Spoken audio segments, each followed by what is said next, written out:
अस्सलाम वालेकुम। All out में Naseem Rajput metro one news के तमाम नाजरीन से मुखातिब है। इन्ना लिल्लाह व इन्ना इलैहि राजिऊन। पाकिस्तान क्रिकेट का बहुत बड़ा नाम, पाकिस्तान के फॉर्मर कैप्टन, लेजेंडरी स्पिनर, जादूगर का खिताब पाने वाले अब्दुल कादर 2 दिन पहले जहान फ़ानी से कूच कर गए। अब्दुल कादर साहब की खिदमत as a bowler, as a cricketer outstanding थी, लेकिन एज ए ह्यूमन बींग जितना हमारा उनके साथ रब्ता रहा, एक सच्चे और दयानतदार इंसान के तौर पे उन्हें हमेशा जाना जाता था। अब्दुल कादर साहब जहाँ गुगली के मौजूद थे, जहाँ फिल्पर के मौजूद थे और एक क्रिएटिव आदमी थे और हमेशा क्रिएशन की बात करते थे, लेकिन वहीं वो एक सच्चे पाकिस्तानी थे। जिस वक्त डिपार्टमेंटल क्रिकेट की बात हो रही थी, आपको याद होगा हमारे ही प्रोग्राम ऑल आउट में कई मरतबा वो आए और वो इमरान खान साहब के हवाले से कहते थे कि जो बात इमरान खान साहब सही नहीं करते मैं उसके हमेशा खिलाफ जाऊंगा और डिपार्टमेंटल क्रिकेट के मैं हक के ख़त्म करने के मैं हक में नहीं हूँ। आखिरी दम तक वो इस बात पर कायम रहे थे कि लोगों का रोज़गार जाएगा जिससे बहुत बड़ा नुकसान होगा।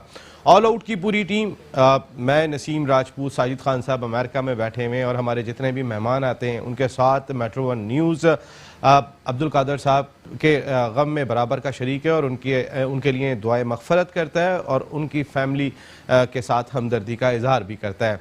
पाकिस्तान क्रिकेट की बात कर लेते हैं तो पिछले हफ्ते कई सारे डिसीजन लिए गए, लेकिन उन डिसीजन में बाद में आऊँगा। लेकिन अब्दुल कादर साहब से एक ऐसा ताल्लुक़ हमारा रहा है कि वो किस तरीके के पाकिस्तानी से थे। चंद रोज़ पहले उन्होंने गुफ्तगू की थी जो कश्मीर का इशू चल रहा है, जो हालात चल रहे हैं। ज़रा प्रोडक्शन टीम पहले वो चलाइएगा कि एक सच्चा पाकिस्तानी जो अब हम में नहीं रहा। वो लीडर है जिसने खूबसूरती के साथ पूरी दुनिया में कश्मीर के मसले को उजागर किया। ये आज तक ना देखा गया और ना ही किसी में हिम्मत थी। मैं समझता हूं कि ये 70 साल से जो केस कश्मीर का था, ये मोदी ने छलांग लगाई है आग में। और जिस तरीके से इमरान खान ने पूरी दुनिया के अंदर इस केस को इतना ओपन किया, ये 70 साल में पहले देखने को नहीं मिला। इमरान खान सब कुछ कर सकता है। इमरान खान, मैंने पहले कहा, इतना बहादुर आदमी मैंने अपनी जिंदगी में नहीं देखा। समझ गया? तो मोदी का और इमरान का क्या मुकाबला है? ये तो आप एक बकरी और शेर का मुकाबला करवा रहे हैं, ये हो ही नहीं सकता। तो आप मतलब ये है कि इतना जबरदस्त, वो सिर्फ ये कि वो अपना एक तदब्बर और फिक्र और विजन से काम ले रहा है। आप किसी से उम्मीद ना लगाएं, लेकिन अपनी प्लान इस पे लेकर आए कि हम वो जो कश्मीर में तड़े हुए लोग हैं, जो कैदी बन चुके हुए हैं। बाबा, मैंने तो करबला के वाक़े जरूर सुने हैं, लेकिन इससे बड़ा सानिया मैंने नहीं देखा। इंशाल्लाह अल्लाह ने चाहा, इंडिया सैंडविच बना हुआ है इस वक्त। आप देखें, पाकिस्तान से बड़ा एक पाकिस्तान इंडिया के अंदर है, जहां पे कोई 25 करोड़ लोग जो हैं बड़े तंग हैं, उनसे बड़े जुल्म इसने किए। गुजरात का ये कातिल है, ये कातिल आदमी जो है, इसको मैं बताऊंगा कि इसको मेडल किस पे मिलना चाहिए। इमरान खान को लीडर करार देते हैं, इमरान खान को बहादुर करार देते हैं, लेकिन जहां फैसले उनको लगता था कि बेहतर नहीं है, जिस तरीके से मैंने आपसे बात की और आपको याद होगा ऑल आउट में कई मरतबा उन्होंने डिपार्टमेंटल क्रिकेट के हवाले से कहा कि इमरान खान साहब ये सही नहीं कर रहे और आखिरी अय्याम तक उनका यही इंस्टांस ज़रूर रहा था। पाकिस्तान क्रिकेट की बात कर लेते हैं तो फिर मिसबाउल हक, जिनको कोचिंग का कोई तजुर्बा नहीं है, आज तक उन्होंने कोचिंग नहीं की, लेवल 2 कोर्स भी बामुश्किल उन्होंने किया है। पाकिस्तान क्रिकेट बोर्ड ने 32 लाख रुपए की जॉब दे दी। चले पैसे दे दिए तो समझ में आता है, लेकिन आपने स्याह और सफ़ेद का मालिक बना दिया। आपने उनको हेड कोच भी बना दिया, इसके साथ साथ उन्हें चेयरमैन सिलेक्शन कमेटी भी मुकर्रर कर दिया। अब बहुत सारे लोग हैरान भी हैं कि मिसबाउल हक की जिस तरीके के अप्रोच एज ए कैप्टन देखी, टेस्ट क्रिकेट से अगर हम हट जाते हैं, ओडीआई क्रिकेट में जहाँ उन्होंने पाकिस्तान क्रिकेट को पहुँचा दिया था, टुक टुक के नाम से उन्होंने बहुत ज़्यादा शोहरत कमाई थी, लेकिन अब पाकिस्तान क्रिकेट बोर्ड के थिंक टैंक ने, जिसके सरबराह वसीम खान जो इंपोर्ट होकर आए, उन्होंने जो है वो ये जिम्मेदारी सौंपी है, या उनके साथ जो क्रिकेट कमेटी है, वो जो थिंक टैंक बैठा हुआ है पाकिस्तान क्रिकेट बोर्ड में सालों से, उन्होंने ही ले आए। मिसबाउल हक के बारे में एक बात ये भी कहते हैं कि वो बहुत ज़्यादा आर्ग्यू नहीं करते, जो कह देते हैं आला हुकाम उस पर वो अमल कर लेते हैं। तो ऐसे ही लोग चाहिए होते हैं। वकार यूनुस की मिसाल भी आपके सामने ये, जिन्हें एक मरतबा फिर बॉलिंग कोच लगा दिया गया। वो मिसबाउल हक के अंडर में काम करेंगे, जो 2 मरतबा पाकिस्तान टीम के हेड कोच रहे, 1 मरतबा बॉलिंग कोच की जिम्मेदारी अंजाम दे चुके हैं। दोनों बड़े प्लेयर थे, लेकिन दोनों नाकाम एडमिनिस्ट्रेटर साबित हुए। मिसबाउल हक की अगर मैं बात कर लेता हूँ ओडीआई क्रिकेट में कैप्टनशिप की, या वकार यूनुस एज ए कोच जितनी मरतबा भी आए और जिस अंदाज से उन्हें हटाया गया है, जिस अंदाज से वो निकले, वो हम सब ने देखा है। लेकिन आपको याद होगा ऑल आउट में हम बार बार ये बात करते रहे थे कि वसीम खान को लेके आ रहे हैं पाकिस्तान क्रिकेट बोर्ड के आला हुकाम, या फिर एक कंधा लेके आ रहे हैं कि जिसके ऊपर रख के तमाम की तमाम गोलियां चलानी है और वो तमाम के तमाम फैसले जो वो करना चाहते हैं वो कर लेंगे। क्योंकि जो सूबाई एसोसिएशन के कोचेस का तकर्रुर किया गया है उनमें बहुत सारे ऐसे हैं कि जिन्हें कोचिंग का एक्सपीरियंस नहीं है, और जो क्वालिफिकेशन जिसकी बात करता है पाकिस्तान क्रिकेट बोर्ड बार बार, और जो क्वालिफाइड कोचेस बैठे हुए पाकिस्तान क्रिकेट बोर्ड की अम्ब्रेला में वो बहुत ज़्यादा दिखाई नहीं दिए। नए कोचेस दिखाई दिए, उसमें बहुत सारे ऐसे हैं कि जिनकी शख्सियत पे भी सवाल उठाए जा चुके हैं। वो तमाम के तमाम जो है वो इस वक्त जुड़े हुए दिखाई दे रहे हैं। किसी ने मैच फिक्स किया था डोमेस्टिक की सतह पे, उनको भी कोच की जिम्मेदारी सौंप दी गई है। पाकिस्तान अंडर 19 का चर्चा हम आम तौर पे ऑल आउट में कोशिश करते हैं कि पाकिस्तान पे बात करें, पाकिस्तान से हम नहीं बात करते कराची, लाहौर या किसी और जगह की, क्योंकि हम कोई ऐसा तासुब का बीज अपने शो में अपने प्रोग्रामों में नहीं बोना चाहते। हम पाकिस्तान जिंदाबाद की बात करते हैं। लेकिन बहुत सारे लोग, मेरे मेहमान आके ये बात कर रहे थे कि कोई एक खिलाड़ी भी सिलेक्ट नहीं हुआ कराची का पाकिस्तान अंडर 19 टीम में, और वो कराची अंडर 19 टीम जो इस वक्त चैंपियन है उसका कोई एक खिलाड़ी भी जगह नहीं बना सका। पता चला कि श्रीलंका में होने वाले एशिया कप में पाकिस्तान अंडर 19 टीम अफगानिस्तान से 90 रन से हारी है, भारत से 60 रन से हारने के बाद अब टूर्नामेंट से बाहर हो गई है। तो फिर बोला जाएगा कि जो लोग भी बैठे हुए हैं और जो भी फैसले करते हुए दिखाई दे रहे हैं अपने मनपसंद, वो पाकिस्तान क्रिकेट को फ़ायदा नहीं पहुंचा रहे। बहुत सारे ऐसे इश्यूज़ हैं जिनको डिस्कस करेंगे अपने शो में, और कई अहम मेहमान हमारे साथ शो का हिस्सा होंगे। लेकिन मेरे साथ बड़े हमारे अहम मेहमान, पाकिस्तान क्रिकेट का बड़ा नाम जिन्होंने इंटरनेशनल सतह पे इस मुल्क की नुमाइंदगी की, आप उनके तबसरे भी सुनते रहते हैं। और जितनी इन्होंने क्रिकेट खेली है, इन्होंने भी अप्लाई किया था रीजनल हेड कोच के लिए, लेकिन इनको किसी ने कोई जवाब देना भी जरूरी नहीं समझा। जफर इकबाल चौधरी साहब हमारे साथ शो का हिस्सा हैं। Thank you very much Naseem. Thank you very much Zafar भाई। वैसे ये तो बताएं, कोई जवाब तो दिया होगा पाकिस्तान क्रिकेट बोर्ड के आला हुकाम ने, आपने भी अप्लाई किया था, और अगर मिसबाह उल हक ने लेवल 2 जिस तरह किया हुआ है, तो आपने तो इंग्लैंड से लेवल 2 किया हुआ है। हाँ, अनफॉर्चुनेटली मैंने इंग्लैंड से लेवल 2 किया, जो कि पूरी दुनिया में रिकग्नाइज्ड है। और मिसबाह ब्लेस्ड है कि उसने पाकिस्तान पीसीबी के क्रिकेट कोचेस के साथ यहाँ पे लेवल 2 किया है। और मेरा नहीं ख्याल कि उसने अभी तक अपने असाइनमेंट भी जमा कराए होंगे, लेकिन वो पाकिस्तान टीम की coaching which is good enough for him. Allah उसको इज्जत दे, मेरी तो यही दुआ है उसके लिए। लेकिन सिस्टम को बाईपास करना इस वक्त इस कंट्री के लिए, इस क्रिकेट के लिए सबसे ख़तरनाक है। मोहसिन हसन खान साहब क्रिकेट कमेटी के चेयरमैन थे, उनको कहा गया कि आप छोड़ दें तो फिर ये कि आप कोच या चेयरमैन सिलेक्शन कमेटी आ जाएंगे। फिर मिसबाह उल हक एंड टाइम के ऊपर क्रिकेट कमेटी के रुकन से इस्तीफ़ा देते हैं और उसके बाद वो दोनों ओहदों पर आ जाते हैं। तो मोहसिन हसन खान साहब को भी ऐसा लग रहा है कोई बाईपास किया गया है? ये जो गेम हो रहा है नसीम, इसमें आपको बहुत सारे ऐसे प्लेयर नज़र आ रहे होंगे जो कि पाकिस्तान क्रिकेट टीम के साथ, पाकिस्तान बोर्ड के साथ बहुत अरसे से काम कर रहे हैं, और किसी न किसी शक्ल में, जैसे आपने पहले भी बोला कि किसी न किसी रूप में, किसी न किसी शक्ल में, ये किसी न किसी कोई ना कोई हेड चेंज करके, कभी कोच की शक्ल में, कभी सिलेक्टर की शक्ल में, ये आपको वही सिनेरियो में वही लोग नज़र आएंगे।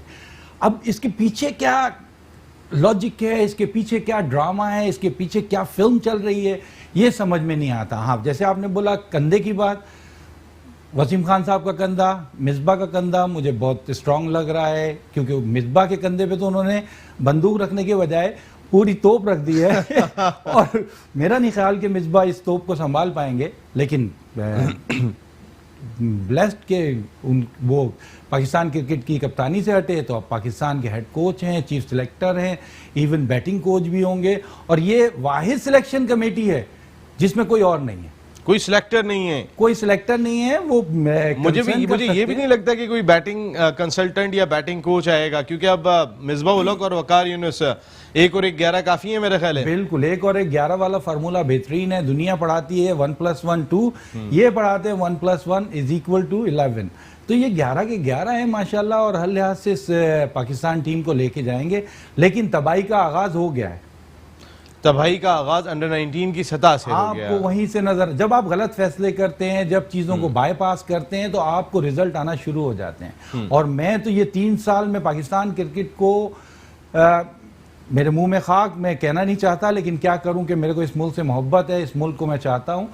तो ये पाकिस्तान क्रिकेट को उतना पीछे ले जाएंगे कि जिधर आजकल हमारी हॉकी टीम नजर आ रही है। सिस्टम जिस तरीके से, एक तो हमारा डोमेस्टिक सिस्टम, जिस पे बहुत सारे लोग बात कर रहे हैं कि बहुत सारे बच्चे हमारे बेरोजगार होते हुए दिखाई दे रहे हैं, बहुत सारे ऑफिशियल्स बेरोजगार होते हुए दिखाई दे रहे हैं। वहीं जो टॉप की सतह पे डिसीजन हो रहे हैं वो भी समझ में नहीं आ रहे, क्योंकि मिसबाउल हक की अप्रोच के हवाले से बहुत सारे लोग बातें करते रहे। Misbahul Haq as a cricketer no doubt एक अच्छे क्रिकेटर थे, फंस के खेलते थे अपने अंदाज से, लेकिन एज ए लीडर बहुत सारी बातें उनके हवाले से होती रही हैं। मैं टेस्ट क्रिकेट को अगर हटा देता हूं, जिसमें चंद घंटे के लिए हम नंबर 1 भी बन गए थे, फिर नंबर 6 पे चले गए थे हम इतनी तेजी के साथ जंपे मारते हुए मिसबा के दौर में ही। अगर लोग बात करते हैं कि मिसबा के दौर में नंबर 1 टीम बनी थी, तो चंद घंटे के बाद, चंद घंटे ही हम नंबर 1 रहे थे, और उसके बाद फिर नंबर 6 पे उन्हीं के दौर में आ गए थे। नसीब, बड़ी मजेदार चीज है, ये दो डिफरेंट सिनेरियोज हैं। जब आप बीइंग अ कैप्टन काम कर रहे होते हैं तो आपकी काफी प्रोडक्शन टीम ज़हीर अब्बास साहब को लाइन पे ले लीजिएगा, वो इंतजार कर रहे हैं जी। आपकी एज ए कैप्टन आपकी तमाम कंसंट्रेशन ग्राउंड के अंदर होती है और आपके हाथ में पावर होती है ग्राउंड के अंदर। वहां पे आप चेंजेस इंस्टेंटली कर सकते हैं। जब आप कोच होते हैं तो कोच होते हुए आपको बहुत ज्यादा पेशेंस के साथ काम करना पड़ता है। डिसीजंस गलत भी हो रहे होते हैं लेकिन उसको बर्दाश्त करना पड़ता है, फिर उनको सॉर्ट इट आउट करना पड़ता है ऑफ द फील्ड। ये चीज जो है ना, ये पेशेंस लाना बहुत मुश्किल है।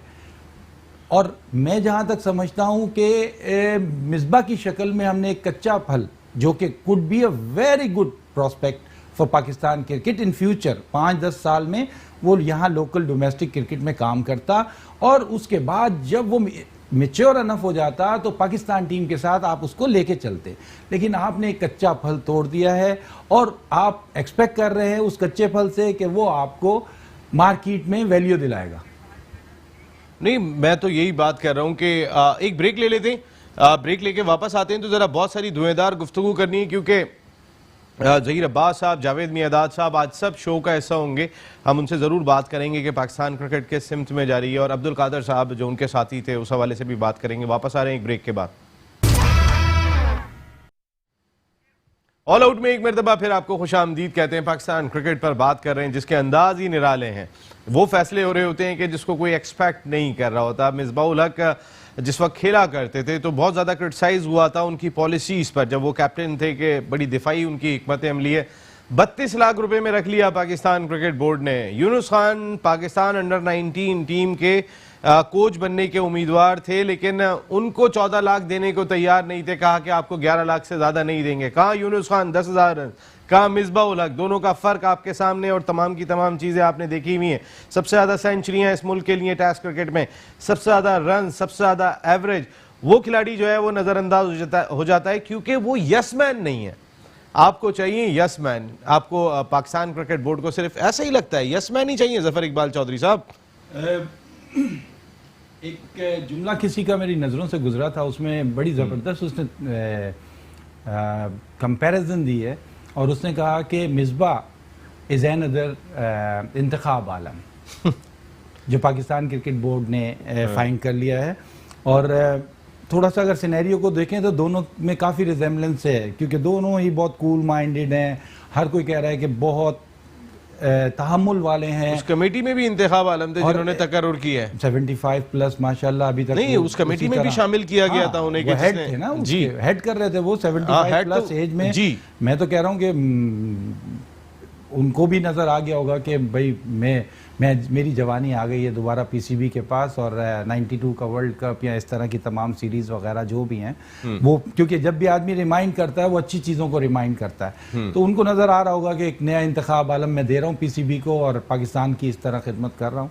तो एक नया इंतखाब आलम डेफिनेटली, जिसने भी कहा बेहतरीन जुमला था कि एक नया इंतखाब आलम मिसबा की शक्ल में पाकिस्तान क्रिकेट बोर्ड को मैसर आ गया। अब मिसबा की शक्ल में मैसर आ गया, लेकिन इंतखाब आलम साहब को आपने बहुत ज़्यादा मैनेजर रखा। उस ज़माने में कोच की बात नहीं होती थी। 1992 वर्ल्ड कप की बात कर लें तो फिर इंतखाब आलम शायद कहीं भी नहीं थे। इमरान खान साहब ही थे, डोमिनेट करने वाली फिगर थे खान साहब, जिस तरीके की उनकी फिगर थी। ये तमाम की तमाम चीज़ें अगर हम उठा के देखते हैं तो उस लिहाज से पाकिस्तान क्रिकेट बोर्ड में जो लोग बैठे हुए और सालों से बैठे हुए, उन्हीं की इजारादारी है। आज भी वही दिखाई दे रहे हैं, उन्हीं के फैसले दिखाई दे रहे हैं। उनकी पसंद नापसंद जो है वो ही शामिल है। और ऐसे ही लोग चाहिए उनको। देखें, वकार यूनुस की अपनी बड़ी अटैचमेंट है, बहुत सारे लोग जो ऐसे बैठे हुए हैं, जिस डिपार्टमेंट से वो खेलते थे उस डिपार्टमेंट में कई सारे लोग इस वक्त पाकिस्तान क्रिकेट बोर्ड के थिंक टैंक का हिस्सा है। बिल्कुल बिल्कुल, आपकी बात में बहुत वजन है नसीम। और जहाँ तक आपने ये कहा कि ये लोग काफ़ी अरसे से बैठे हुए हैं, तो ये लोग काफ़ी अरसे तक बैठे रहेंगे इंशाअल्लाह ताला। मुझे बहुत मैं आता हूं जरा एक सेकंड। इस वक्त पाकिस्तान क्रिकेट का बहुत बड़ा नाम, पाकिस्तान के former captain, one of the greatest batsman, elegant and stylish batsman ever produce by world cricket, Asian Bradman का खिताब पाया, पाकिस्तान क्रिकेट टीम के मैनेजर की जिम्मेदारियां अंजाम दी, चीफ सिलेक्टर पाकिस्तान क्रिकेट के रहे, ग्रेट ज़हीर अब्बास साहब टेलीफोन लाइन पे मौजूद हैं। अस्सलाम वालेकुम ज़हीर अब्बास साहब। जी वालेकुम अस्सलाम, कैसे हैं आप? मैं बिल्कुल ठीक हूं ज़हीर भाई। ज़हीर भाई, भाऊ नहीं रहे आपके, भाऊ अब इस दुनिया से चले गए।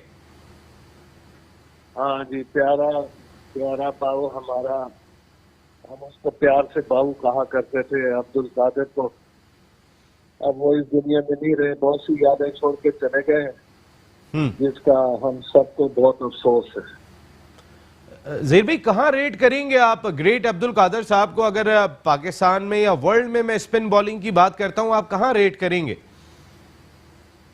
देखिए जी, मेरी नजर में तो वो दुनिया का बेहतरीन बॉलर था, इसमें कोई शक नहीं कि जिस मजे से वो गेम करता था, जिस तरह से वो विकेट लेके अपने आप को एंजॉय करता था, और जब विकेट ले लेता था तो उसके साथ साथ आप उसकी शक्ल देखते कि वो कितना कंसंट्रेट कर रहा होता था कि अब मैं नेक्स्ट गेम कैसी करूंगा, किस तरह से करूंगा, किस तरह से खिलाऊंगा बैट्समैन को। तो यही सबसे बड़ी खूबी ये थी कि वो राइट ऑफ नेक स्पिनर के साथ और भी बहुत सी वैरायटीज उसके पास थी, जो कि एक बैट्समैन को समझना बड़ा मुश्किल हो जाता था तो नेक्स्ट बॉल जो है वो कौन सी आ रही है। तो मेरी नजर में मैं ये जरूर कहूंगा कि वो दुनिया का एक अजीम तरीन बॉलर था। और फिर जब बैटिंग की ज़हीर भाई जरूरत पड़ी, कहीं ना कहीं आके उन्होंने अपना रोल प्ले किया। हमें याद है 1987 वर्ल्ड कप के जब वेस्ट इंडीज से मैच था, आखिरी ओवर में 14 रन दरकार थे कॉर्टनी वॉश के, उन्होंने वो रन भी कर दिए थे। हाँ जी, वो लाजिम बात है। जब वो प्रैक्टिस किया करते थे तो बैटिंग में भी काफी से ज्यादा सीरियस बैटिंग प्रैक्टिस करते थे। उनको ये पता था कि ये तो जरूरी नहीं है कि हर दफा ही बैट्समैन स्कोर करे, लंबे भी स्कोर कर सकते हैं। लिहाजा उन्होंने एज ए बैट्समैन भी काफी मेहनत की और उन्होंने एक आधा मैच तो ऐसा जिताया जो कि इम्पॉसिबल था पाकिस्तान को जीतने के लिए, जो कि उन्होंने मैच जिताया। ज़हीर भाई, मिसबाह उल हक को पाकिस्तान टीम का कोच मुकर्रर कर दिया गया है, वकार यूनुस को बॉलिंग कोच की जिम्मेदारी सौंप दी गई है। मिसबाह उल हक कोच के साथ चीफ सिलेक्टर भी होंगे। ये इतनी अहम और बड़ी दो जिम्मेदारियां एक साथ, किस तरह देखा आपने? देखिए, जिम्मेदारियां दे दी गई हैं, इसमें कोई शक नहीं है, लेकिन ये जिम्मेदारियां जो है ये काफी अरसे के लिए दे दी गई हैं। अगर ये जिम्मेदारी करो को 2 साल के लिए दी जाती तो ज्यादा बेहतर था। 3 साल तो एक बहुत बड़ा लंबा अरसा होता है। आजकल 1 साल में ही कुछ नहीं तो इतने ज्यादा मैचेस हो जाते हैं कि जिसका हिसाब किताब नहीं है, और 2 साल में तो आप ये समझ लें कि कम अज कम नहीं तो आजकल के जमाने में कोई 30-40 मैचेस हो जाते हैं। तो ये सबसे पहले तो ये था कि अगर आपकी परफॉर्मेंस अच्छी होती है एज ए कोच और एज ए सिलेक्टर, तो फिर आप उनको 1 साल की और एक्सटेंशन दे सकते हैं। लेकिन 3 साल की एक्सटेंशन मेरे ख्याल में कुछ ज्यादा ही है 2 रोल के हिसाब से। 1 रोल के हिसाब से ठीक है, लेकिन 2 रोल के हिसाब से कुछ बहुत ज्यादा ही हो जाती है। इससे यानी रिस्पॉन्सिबिलिटी जो होगी वो फिर बाकी बात मिसबाह उल हक पे बहुत ज्यादा आ जाती है, और जितनी रिस्पॉन्सिबिलिटी होगी उतनी ही आपको पता है हर चीज देखी जाएगी कि भाई ये दोनों काम यही करते थे, तो अगर टीएम हारती है तो ब्लेम तो एक ही आदमी को किया जाएगा। जी, ब्लेम तो एक आदमी को किया जाएगा, लेकिन कोई सिलेक्शन कमेटी भी नहीं है उनके साथ कि कोई 3 रुकनी या 5 रुकनी सिलेक्शन कमेटी जो माजी में हुआ करती थी। अब तो जो 6 एसोसिएशन बनी है, रीजन खत्म हो गए, डिपार्टमेंट खत्म हो गए, जो 6 एसोसिएशन बनी है उनके जो हेड कोच होंगे वो मिसबा के साथ सिलेक्टर का काम करेंगे। एक तो उनका कोचिंग का कोई एक्सपीरियंस नहीं। पिछले साल आपको याद होगा जहीर भाई, आप भी मेंटोर थे पेशावर ज़ल्मी के, वो इस्लामाबाद से पेशावर ज़ल्मी में आ गए थे एज ए प्लेयर खेलने की वजह से। जब इस्लामाबाद यूनाइटेड उनको मेंटोर रखना चाह रहे थे तो वो खेलना चाहते थे पिछले साल तक। तो एकदम से जो खिलाड़ी पिछले साल तक खेलना चाहता हो, आपने उसको हेड कोच भी मुकर्रर कर दिया जिसकी कोचिंग का कोई एक्सपीरियंस नहीं, और चेयरमैन सिलेक्शन कमेटी भी। ये जो आप बिल्कुल दुरुस्त कर रहे हैं, बहुत बड़ी जिम्मेदारी जो है उन पे डाल दी गई है, जो कि इतना आसान नहीं होता है। लेकिन बहरहाल ये एक नया एक्सपीरियंस है। पाकिस्तान क्रिकेट बोर्ड इस साल बहुत ही नई नई चीजें कर रहा है, जो कि इतना आसान काम नहीं है, नई चीज है। अब ये देखते हैं कि आया इंतजाम इस चीज मिसबाउल हक इस चीज को पूरा कर पाएंगे कि नहीं। ये बहुत ही मुश्किल टास्क है, क्योंकि आज तक मैंने ये नहीं देखा किसी दुनिया में किसी भी मुल्क में कि आपको हेड कोच ही बनाया जाए और आप चेयरमैन सिलेक्शन कमेटी। हाँ जी। तो ये दुनिया में कहीं नहीं। ये बहुत ही मुश्किल काम है। प्लेट जो है वो तकरीबन उनसे कहीं आ जाता है। ये तो मैं तो ये कहूँगा कि ये जो पोस्ट दे दी गई है इनको 2 चीजों की, हेड कोच की और चेयरमैन सिलेक्शन कमेटी की, तो ये तो बिल्कुल ऐसे ही है कि जैसे आप पाकिस्तान क्रिकेट बोर्ड के चेयरमैन बन चुके हैं। ये चेयरमैन बनने ही रह गए। वैसे ये वसीम खान साहब क्या लग रहे हैं? बीच में बहुत आ रही है, ये आवाज बीच में बहुत आ रही है, मुझे आवाज सही सुनाई दे रही। अच्छा, मैं थोड़ा सा जोर से बोलता हूँ। जहीर भाई, ये वकार यूनुस 3 मरतबा नाकाम होके गए, पहले बॉलिंग कोच, फिर 2 मरतबा एज ए कोच, उन्हें फिर बॉलिंग कोच लेकर आ गए। ऐसी कौन सी गीदड़ सिंगी है इनके पास? देखिए जी, ये सवाल तो आप पाकिस्तान क्रिकेट बोर्ड से पूछिए, वो ये आपको सही जवाब दे सकते हैं। बात अक्सर ये होती है कि बोर्ड को उन पे काफी कॉन्फिडेंस है। आई होप कि वो बोर्ड के इस कॉन्फिडेंस से पूरा उतरे। इतने दिनों के बाद दोबारा वापस, तो इतनी दफा दोबारा वापस आ जाना, इसका मकसद ये है कि उन्होंने बोर्ड को सही तरीके से इम्प्रेस भी किया हुआ है और उनको काफी कॉन्फिडेंस लगता है कि अगर मैं तीसरी दफा ये काम करने जाऊंगा तो इंशाल्लाह मैं और भी कामयाब हो जाऊंगा। आपको ये फैसला कैसा लगा? ग्रेट ज़हीर अब्बास साहब इस फैसले को किस तरह देख रहे हैं? मैं ये कहता हूँ कि 2-3 दफा जब आप बन जाते हैं तो मेरा भी ख्याल है कि किसी को भी तीसरी चौथी दफा अप्लाई करना चाहिए।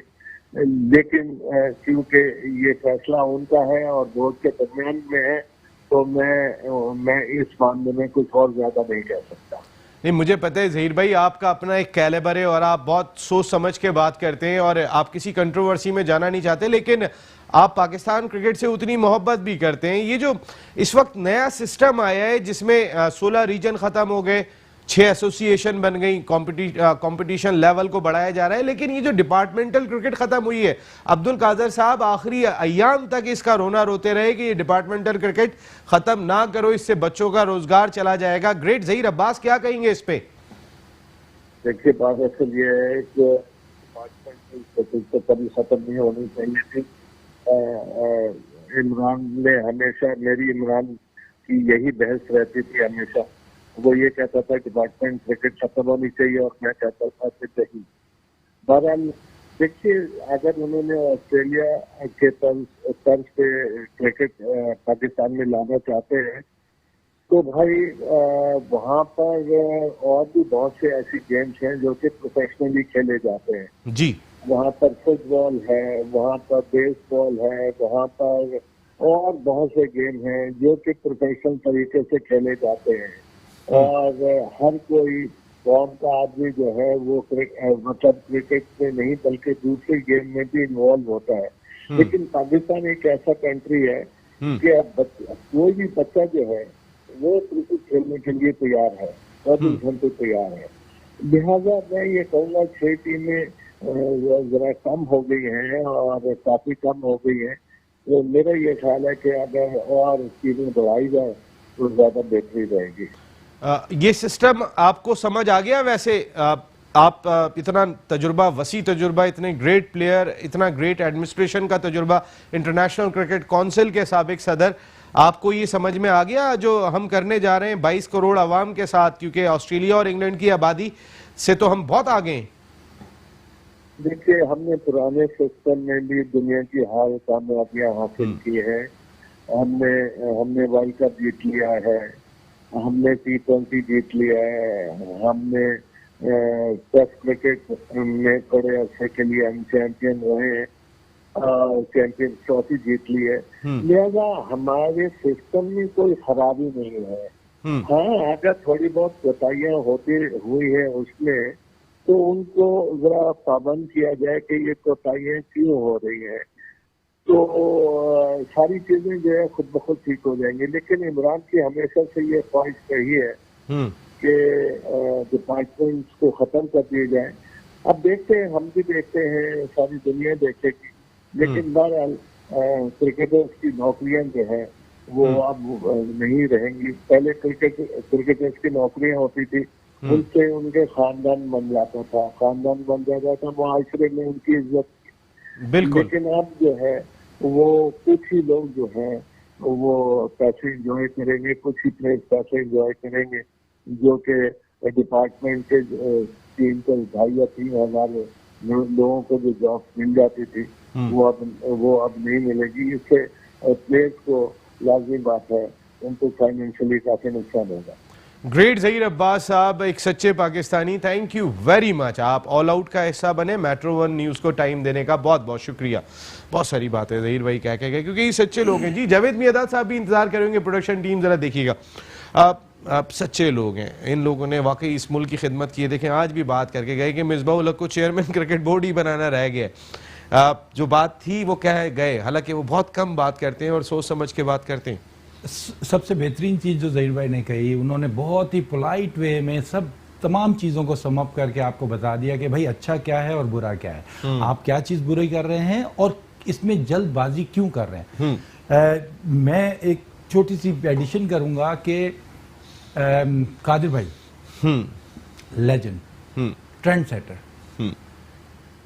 ये वो शख्सियत थे जिन्होंने of the field, in the ground ये ट्रेंड लेके आए कि स्पिनर भी आपका रोल मॉडल बन सकता है, स्पिनर को भी आप फॉलो कर सकते हैं। ये वो शख्सियत थी जिसने, अगर आप फॉलो करें तो उसके बाद फिर आपको बहुत सारे ऐसे स्पिनर दुनिया क्रिकेट में नजर आते हैं जिनको लोग फॉलो करते रहे। शेन वॉर्न धर्मपुरा जाते थे सीखने के लिए उनके घर, और उनकी सबसे बड़ी क्लास क्या थी कि वो इतने हम्बल थे। क्योंकि मैं उनके साथ लकी भी कहूंगा और अनलकी भी कहूंगा कि मैं सिर्फ एक ही मैच खेला उनके खिलाफ, लेकिन वो क्या शख्सियत थे कि ग्राउंड के अंदर भी वो आपके दोस्त थे, इवन के अपोजिशन में रहते हुए, और ग्राउंड के बाहर तो बहुत ही फ्रेंडली थे। तो एक बड़ा लॉस, लेकिन अल्लाह का निज़ाम है, अल्लाह की मर्जी है। उनकी फैमिली के लिए कंडोलेंस है हमारी तरफ से बहुत। लेकिन कहते हैं ना कि अच्छे लोग, नेक लोग बहुत जल्दी चले जाते हैं। बिल्कुल, एक और पाकिस्तान क्रिकेट का बहुत बड़ा नाम, पाकिस्तान की तारीख का अगर कामयाब तरीन बैट्समैन किसी को करार देते हैं, क्रिकेट माइंड की बात कर लें, जिनकी farmer Pakistani captain, greatest batsman, Sharjah का शानदार छक्के से लेके आप अपनी पूरी क्रिकेट, अपना पूरा पसीना और खून जो है वो इस मुल्क के लिए निछावर किया, पाकिस्तान के former captain great Javed my dad साहब लाइन पे मौजूद हैं। अस्सलाम वालेकुम जावेद भाई। वालेकुम सलाम नसीम, कैसे हैं? सबको मेरी तरफ से बहुत बहुत सलाम। अस्सलाम वालेकुम जावेद भाई। जफर इकबाल चौधरी आपके बरखुरदार बैठे हुए। जावेद भाई आवाज आ रही है? हेलो जावेद भाई। जावेद भाई, मैं आपसे ये जानना चाहूंगा, आपके देरीना दोस्त, आपके भाऊ अब इस दुनिया में नहीं रहे, अब्दुल कादर साहब, क्या कहेंगे? था ना वो इस दुनिया से है ना बस रुखसत हो गया है। और इसकी कमी कोई भी महसूस करेगा, हर आदमी करेगा। और खास तौर ऐसा लेजेंड, ऐसा बॉलर ऐसी दुनिया में मैंने आज तक नहीं देखा। और मेरी और उनकी जो थी, क्योंकि वो मेरे हाथों में एक तरीके से आए थे, बच्चे थे जब मैं हबीब बैंक में किस तरीके से, और हमारी जो हबीब बैंक की टीम है, इतना मुझे तो अफसोस है, मगर इतना ही मैं समझता हूँ कि हमारे हबीब बैंक के जो पुराने प्लेयर जितने भी अब खेलते रहे उनको भी यही होगा, क्योंकि हमारा वो कॉम्बिनेशन, हमारा जिस तरीके से उस वक्त वो टेस्ट क्रिकेट भी नहीं खेले थे, मगर जिस तरीके से वो आए थे और जो उन्हें जादूगर जो बोला जाता है वो हकीकत में जादूगर बॉलिंग में थे कि उनको रीड करना, उनको समझना वो बड़ा मुश्किल था। और अल्हम्दुलिल्लाह दूसरी बात ये थी कि वो मेरे हाथ में आए। अल्हम्दुलिल्लाह मुझे भी क्रिकेट का यानी कि आपको पता है कि बहुत कुछ पता था, और मैं जो जिस तरीके से हम चलते थे आप सोच नहीं सकते कि हमारे क्या क्या थे, नंबर बोलते थे, ये बोलते थे इस तरीके से, मगर वो शख्स ने कभी भी कि मैं पाकिस्तान कप्तान थे मेरे साथ खेला। तो क्रिकेट तो आप यानी कि लेग ब्रेक तो खत्म है, उनसे बड़ा बॉलर ना आज तक मैंने देखा है और ना आएगा।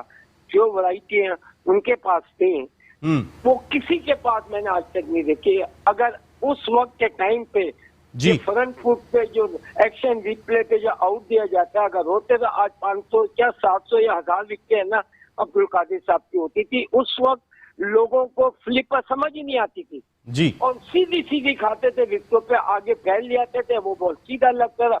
मगर अफसोस की बात ये होती थी अंपायरों को भी नहीं पता होता कि ये कौन सी बॉल है। गुगली और लेग ब्रेक तो पता था जी, मगर ये फ्लिपर जो है वो बहुत कम। I think he is the man जिसने अल्लाह उसको मतलब जन्नतुल फिरदौस में जगह दे, जिस तरीके से उसने पाकिस्तान की खिदमत की, मगर उस तरीके से हमारे जो होता है हमारे पाकिस्तान में वो रिवॉर्ड नहीं मिला। आप देखें कि वो थे कि अगर इनको क्रिकेट में लेके आते आज पाकिस्तान क्रिकेट बोर्ड, मैं इसीलिए कहना चाहता हूँ आपके से कि आप ये बताओ मुझे, आज ग्रेड बोर्ड है मगर उनकी सर्विस ली किसने? इस मुल्क ने ली। ये अभी तक गोरों के गुलाम है। ये पाकिस्तान क्रिकेट और बोर्ड और जितने भी लोग हैं इनको अपने मुफाद में ये ले आते हैं बाहर के, क्योंकि बाहर का आदमी जो है वो बोलता नहीं है, और सारा एंड में मलबा पाकिस्तान के प्लेयर और पाकिस्तान ये पता नहीं कैसे सुन लेते हैं। अगर इनमें पाकिस्तान का जज्बा हो और पाकिस्तान की है ना खून होना, तो ये कभी भी ना सोचे। और भाई ये पहले कौन सी क्रिकेट थी, पाकिस्तान का मुकाम कौन लेके आया? उस वक्त कोई कोचिज थे, हमारे टाइम पे कोई कोच था, बताता था, हमारे पाकिस्तान के लोग थे। और इनको शर्म आनी चाहिए पाकिस्तान क्रिकेट कोच को और जो बनाने वालों को भी, कि डूब के मर जाना चाहिए कि इस मुल्क में one of the best people player माशाल्लाह चीज में आज लोग बाहर जाके ना लोगों को सर्विस दे रहे हैं, मगर इस मुल्क में ना कदर बाद में मर जाता है, उसके बाद इंसान जब चला जाता है फिर आती है। और मैं बिल्कुल यही कह रहा हूँ, इसी वजह से हमारी हॉकी खत्म, हमारी है ना table tennis, badminton, squash, because of the banks और इनकी वजह से अगर PIA नहीं होती तो जहांगीर खान की नहीं होता। राइट, बिल्कुल सही बात है। जो उसके टिकट्स होते थे इतने एक्सपेंसिव होते थे, वो बर्दाश्त कौन सकता था। तो यही वजह थी एयर मार्शल नूर खान साहब वो जैसे आए थे, उन लोगों ने क्रिकेट को ऊपर लेके आए, पैसा लेके आए। हमारी क्रिकेट तो आज तक कभी खराब ही नहीं हुई जी। खराब जो हो रही है अब वो ये जो बाहर से ला के ये जो लैपटॉप, अबे लैपटॉप तो 100/100 बताता है क्रिकेट में, और किसी भी लाइफ में 100% आदमी नहीं होता। मगर तो जावेद भाई ये जो क्योंकि अपनी जान बचाते हैं, अपने लोग अपनी जान बचाते, तो ये जो क्रिकेट बोर्ड में लोग बैठे हुए जावेद भाई, ये अपनी जान बचा रहे हैं। जो ये क्रिकेट बोर्ड में सालों से बैठे हुए हैं ये अपनी जान बचा रहे हैं, और ये जो वसीम खान जो इंपोर्ट करके पहले मैनेजिंग डायरेक्टर अब चीफ एग्जीक्यूटिव लेके आए, तो ये उनके कंधे पे रख के खुद को बचा रहे हैं। नसीम भाई मुझे ये बताएं, मैं तो ये वसीम साहब आए पाकिस्तान में, ठीक है, मगर इंग्लैंड में आदमी अच्छा कर रहा होता वो कौन दुनिया छोड़ के आता है? ये तो मुझे समझ है। Compare to England and Pakistan, इधर हेलो वो टीमें नहीं आ रही हैं पाकिस्तान में, और एक आदमी आ जाता था, there must be something, some reason behind this, right. बिल्कुल। You never know, because Pakistan cricket board का आज तक कभी ऑडिट नहीं हुआ, आज तक कभी किसी चेयरमैन को पकड़ा नहीं, पूछा नहीं। एक आदमी यानी कि ये जॉब पीसीबी का चेयरमैन जो है पाकिस्तान के प्रेसिडेंट और पाकिस्तान के प्राइम मिनिस्टर से बढ़ के चीज है की, आप यानी कि 22 करोड़ के मालिक हैं, जो चाहे कर रहे, कोई पूछने वाला भी नहीं है। जबकि आप प्रेसिडेंट होते हैं या प्राइम मिनिस्टर होते हैं ना, आपकी कैबिनेट होती है, अपोजिशन होती है। यहाँ तो ना अपोजिशन है ना कुछ नहीं है, मिलके वही लोग चले जा रहे हैं।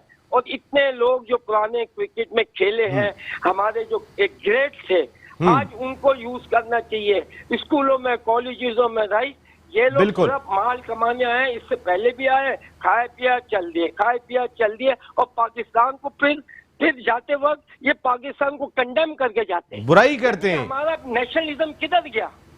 बिल्कुल सही बात। नेशनलिज्म होता है, जब हमने क्रिकेट खेली थी उस वक्त नेशनलिज्म था, वहाँ कोई नहीं था। प्लेयर खुद बनता है, अगर खुद नहीं बनता है तो पाकिस्तान लेवल पे सिखाने का नहीं होता।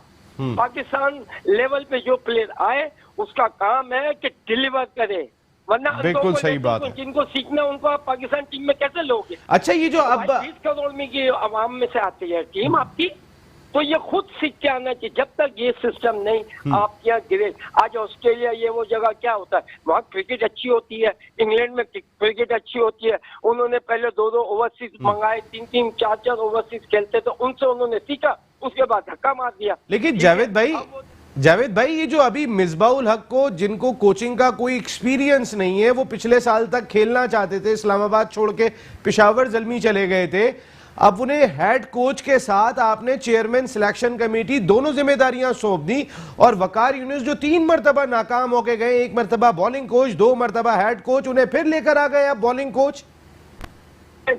खेलना समझना बड़ा मुश्किल है। अब मैं आपको लेट अल्लाह बख्शे उनको हनीफ मोहम्मद, हनीफ भाई वो थे कि बाहर खड़े होके बैठ गए और सिर्फ प्लेयर का बता देते कि ये प्लेयर बनेगा या नहीं बनेगा। माशाल्लाह, क्या बताऊं तो क्या होगा। राइट, ये चीजें थी। आजकल ये चीजें थोड़ी हैं, क्योंकि आजकल क्रिकेट मेरे हिसाब से मीडियोकर है, यानी कि जिस तरीके से चल रही है आपको पता है। अच्छा, भैया अकाउंटेबिलिटी नहीं है। अगर अकाउंटेबिलिटी में जाए जैसे दुनिया की तरफ, तो हमारे पाकिस्तान में 10 दफा फेल होकर फिर भी खिलाते हैं, फिर भी खिलाते हैं। 5 टेस्ट मैच है, 2 में 1 में रन कर दिया, 2 में रन कर दिया, पता चला उसके 2 साल पक्के हो गए। और इंग्लैंड और ऑस्ट्रेलिया में सिर्फ ऑन दी स्पॉट वहाँ होता है कि when you are playing present form मांगते हैं। कल क्या था वो खत्म हो गया, आज क्या कर रहा हूँ। आज भी अगर ये जो जितने भी बड़े बड़े प्लेयर हैं, देखा 3 इनिंग 4 इनिंग फेल होता है, उनको मुसीबत पड़ जाती है, निकाल देते हैं। बिल्कुल। तो उन्होंने अपना स्टैंडर्ड तो जो भी आता है तो वो सर्विसेज देते रहते हैं हर आदमी से, कि all the time Pakistan level पे सिखाने का नहीं होता। पाकिस्तान लेवल में आपको परफॉर्मेंस, आप एक नहीं कर रहा उसके बाद फेल हो जाए, कोई बात नहीं, आप वापिस आएगा। तो क्रिकेट में अप एंड डाउन ही होता है, क्योंकि उसके अंदर कंपटीशन बनता है ना। अगर मैं निकल गया, मुझे पता यहाँ एक दफा निकल गया तो खत्म ही हो गया, उसको कोई पूछता ही नहीं है। आपके पास कितने पुराने प्लेयर हैं जिन्होंने पाकिस्तान के लिए बहुत कुछ किया, आज उनको यूज होना चाहिए। ये जो एसोसिएशन है इन जगहों पे, यार यहाँ एक टेस्ट क्रिकेटर नहीं है और एसोसिएशन चल रही है, यहाँ वोट की वजह से मर गए सब। यहाँ वोट नहीं तो आपके कई सारे दोस्त भी तो बैठे हुए क्रिकेट बोर्ड में, हारून रशीद साहब और ये सारे के सारे, अब यही जब से चला रहे हैं क्रिकेट को। जावेद भाई, आपके दोस्त जितने बैठे हुए हैं, मैं यही जानना चाहता हूं, वही तो फैसले करवा रहे हैं सारे। वो करवा रहे हैं, जो भी करवा रहे हैं गलत है। मुझसे आप पूछेंगे तो मैं तो वही बोलूंगा जो मैं समझता हूँ और जो मैंने, क्योंकि मैं 14-15 साल की उम्र से 16 साल की उम्र में एक स्टार की तरह खेल रहा था। पहले ही मैच में मैंने सीरीज में 507 रन कर दिए थे। नहीं जावेद भाई, आप 2 या 3 दफा वहीं से सारा चलते गए, जबकि आसिफ भाई और मेरी एक पार्टनरशिप जो लगी थी, मेरी बैटिंग पहले टेस्ट मैच में 44 थे, उस वक्त मैं अंदर गया था। उसके बाद आसिफ भाई की और मेरी कोई 300 कुछ की पार्टनरशिप हुई, और उन्होंने भी ये 166 के, मैंने 163 के। तो मुझे याद है कि आसिफ भाई ने इंटरव्यू में कह रहे थे कि आज ऐसे लग रहा था कि मैं पहला टेस्ट खेल रहा हूँ, मियादाद जो है वो पहले से खेलता हुआ आ रहा है। कह रहे ये मुझे बता रहा था। नहीं जावेद भाई, आपके दिमाग, आपकी क्रिकेट नॉलेज, उसके सब पूरी दुनिया मोतरफ है कि अब जावेद मियादाद जैसा प्लेयर और जो दिमाग आपका है, ये जो अब डिपार्टमेंटल क्रिकेट आ गई है, नौकरियां तो चली गई हैं अब बच्चों की, अब क्या होना है क्या नहीं होना जावेद भाई?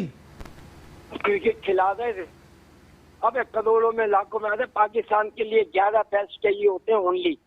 11 बेस्ट निकालो पहले मुल्क है, उसके बाद दूसरी चीजें नीचे चलती रहती हैं, हर चीज चलती रहती है, राइट।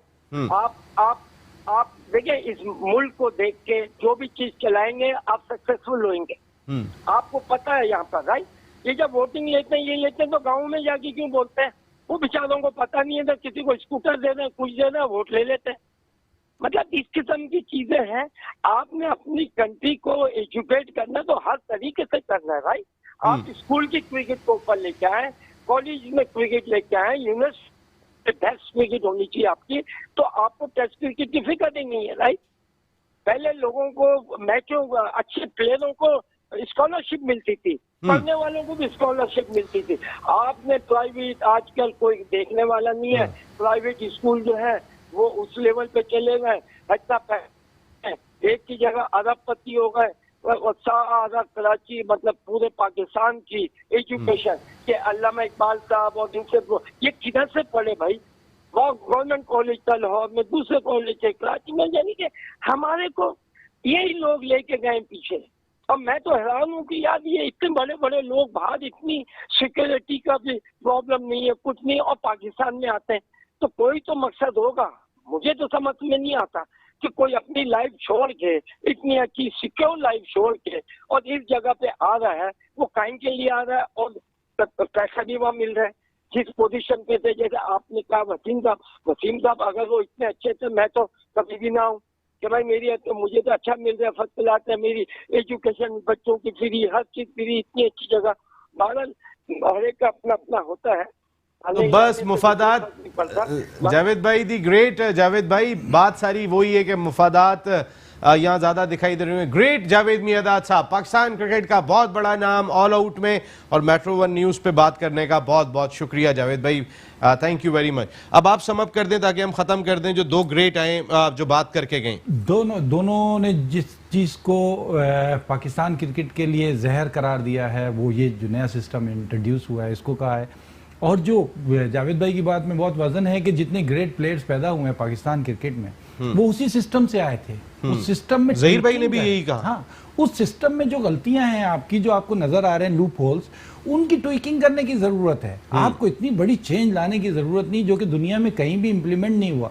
और जावेद भाई की बात में बहुत वजन है कि जो आदमी किसी दूसरी कंट्री के बोर्ड में बहुत बड़ा काम कर रहा हो, वो कंट्री उसको क्यों छोड़ेगी?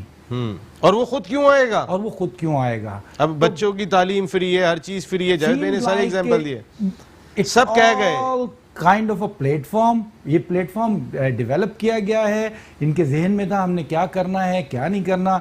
और सबसे बड़ी जो चीज है, इसके बाद अकाउंटेबल कौन होगा?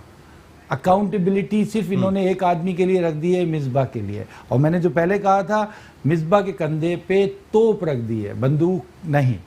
तोप रखती है, बंदूक नहीं। बिल्कुल ठीक है। Thank you very much Zafar Iqbal Chaudhry साहब। और आज साजिद खान साहब आप रह गए, लेकिन आप जान है ऑल आउट की और मेट्रो 1 न्यूज़ की, मुझे अंदाज़ा है कि आप दोनों ग्रेट को सुन रहे होंगे, और जाहिर सी बात है वो बड़ी मुश्किल से टाइम निकालते हैं, आज उसकी वजह से आप नहीं आ सके। लेकिन साजिद खान साहब पाकिस्तान क्रिकेट का बड़ा नाम है, और ख़ास तौर पे इन दोनों के बारे में जब मैंने कहा कि आज वो दोनों लाइन पे होंगे, उन्होंने कहा मैं ना भी आऊँ तो भी मसला नहीं है नसीम, ऑल आउट और मेट्रो 1 न्यूज़ पहले दिखाई देना चाहिए। यहाँ नसीम राजपूत अपनी पूरी प्रोडक्शन टीम के साथ चाहेगा इजाज़त। थैंक यू जफर भाई, बहुत बहुत शुक्रिया। आइंदा हफ्ते फिर मुलाकात होगी। टिल देन अल्लाह ने के बाद।